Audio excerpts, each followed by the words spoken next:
we'll guide you through how to make a bar graph in Excel with 3 variables. If you find this helpful, don't forget to like and subscribe.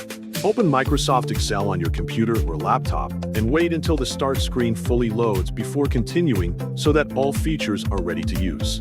Next, open a new workbook or choose an existing file that already contains your data. Make sure the correct worksheet is active to avoid placing your chart in the wrong location. Now, prepare your dataset with 3 variables clearly organized.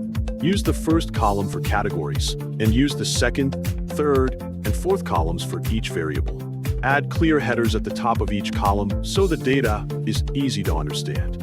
Enter your data carefully into each column, and double-check the data to ensure accuracy and completeness. If you notice any empty rows or incorrect values, remove or correct them before moving on. After that, click and drag to select the entire dataset, including the headers. Make sure all 3 variables are included in the selection. Then, move your cursor to the top ribbon menu and click on the Insert tab.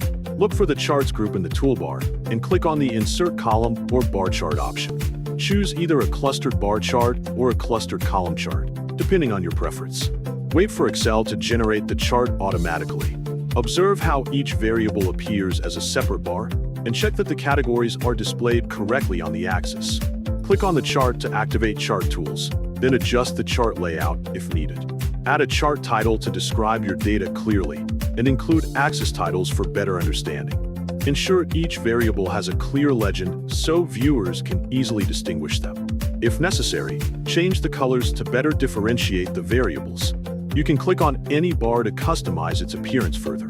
Resize the chart by dragging its corners and move it to a better position within the worksheet for a cleaner layout. Then, review the chart to ensure all data is represented correctly. Finally, save your Excel file after completing the sorting process to ensure all changes are stored properly